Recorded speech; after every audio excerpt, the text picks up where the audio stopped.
Boss Motovlog.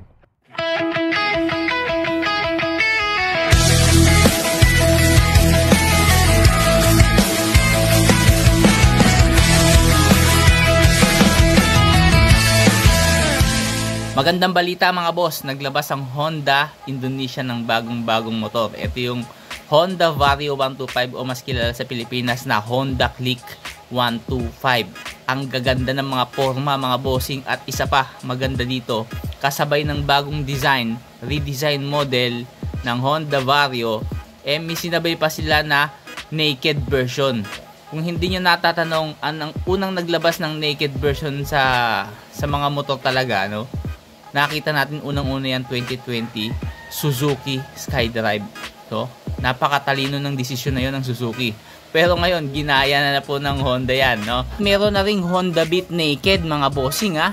At ngayon naman, Honda Click na naked naman po, o Honda Vario ang inilabas. Pag-usapan muna natin yung bagong design ng Honda Vario o mas kilala sa Pilipinas na Honda Click. Itong Honda Click na to na 125 sa Indonesia inilabas, may bagong forma. Redesign model po ang kanyang front face assembly. Tapos yung mga turning lights, tapos yung assembly ng daytime running light, iba na rin. At mas pinasharp na po yung edges nito. Parang naging version 1 siya na mas pinaporma. Na medyo matalas talaga yung sa front face, di ba? Makikita nyo. At napakaraming kulay ding inilabas. Pagdating naman sa taillight mga bossing, iba na rin po yung design niya. Mas pinaganda at mas pinaporma. Tapos itong version na to, ito na yung version na merong keyless, no? Hindi ka na kagaya ng iba na di susi-susi. Keyless na po ito. Mas upgraded na rin. At sa pero naman, ganun pa rin naman yan. Combi brake system pa rin naman. Wala namang version to na ABS tingin ko. Hindi naman kailangan na ABS to kasi 125cc lang naman to mga boss. At isa pa sa maganda rito, kapansin-pansin, yung mga colorway na inilabas. Yan talaga yung nagpadating palalo dito. At mataas po ang posibilidad na dalhin yan sa Pilipinas. Bakit? Dahil ang Honda Click lang naman po ang pinakamataas ang benta pagdating sa mga 125cc scooter class dito sa Pilipinas. Baka gaya ng Suzuki to na inilabas sa Vietnam yung Raider, tapos 3 araw lang nandito na. Di ba? Maaaring pwede yun. Pero malaki talaga ang posibilidad na dalhin yan. Kaya yung mga nag-iipon-ipon at yung iba naman nakabili na at may mga nagsisisi, well, hindi natin masisisi talaga. Dahil maganda talaga ang Honda Click. At hindi lang sa ganda yan, dahil dito sa Pilipinas, kung alam nyo lang kung ano halaga ng Honda Click, lalo na sa urban, dito sa atin sa Metro Manila, napakalaking gamit po nyan. Napakalaki, napakapakinabang po sa ating mga Pilipino yan. Bukod sa forma at design, comfort, yung binibigay sa atin ng mga scooter na to, pwede pa natin gamitin isang utilitarian, pang araw-araw, pasundo sa eskwela, ano pa bang gusto mo. Huwag mo lang lulusong sa bahayan dahil hindi naman po jet ski yan, no? At pag-usapan naman natin yung Honda Click na Honda Vario na naked version. No, hindi porket naked po yan, pwede nyo nandalin sa off-road. Hindi naman po ganun yan, no?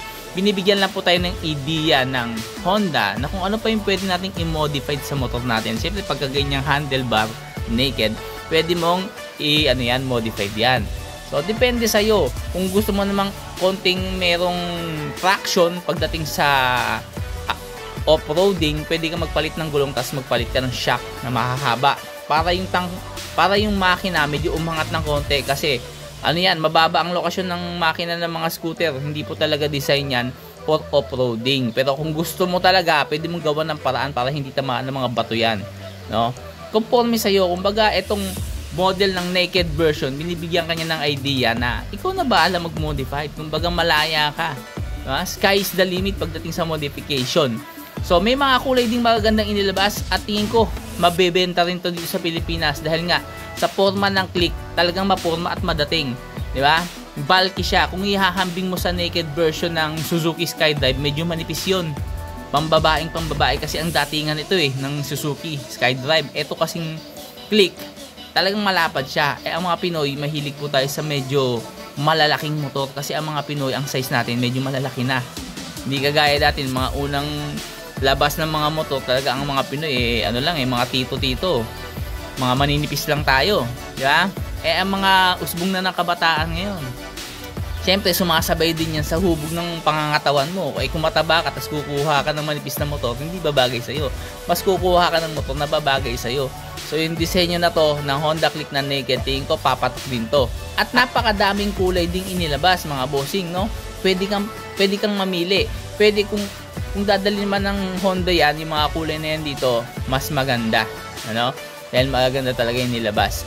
Yan lang naman, syempre pagdating sa specs, alam nyo na yan, ang Honda Click, napakadami pong ano nyan, reviews na lumabas sa YouTube, kahit saan sa internet, makikita mo yung basic specs, 125cc, liquid cooled po yan, tapos fuel injected ang makina nyan.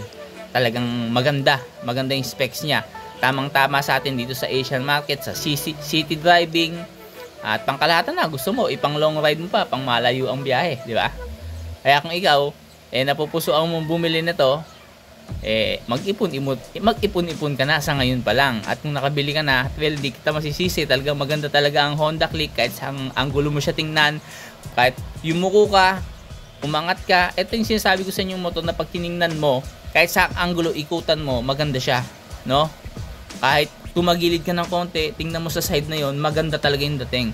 Ito yung motor na talagang one of a kind. Pag sinabi mo Honda Click, nag-iisa lang yan.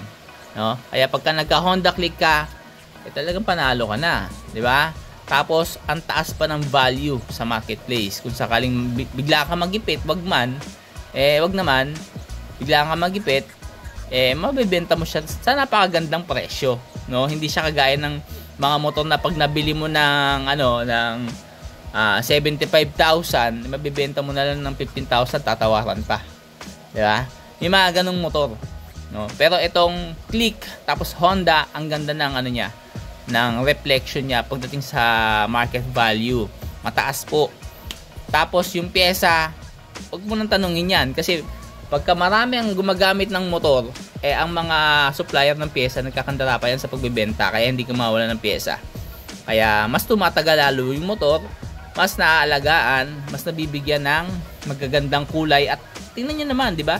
Pang ilang version na pang ilang pagpapalit na ng Honda Click, no? Pang-apat na po yata itong pagpapalit nila ng anyo. So tuloy-tuloy pa rin po hanggang ngayon.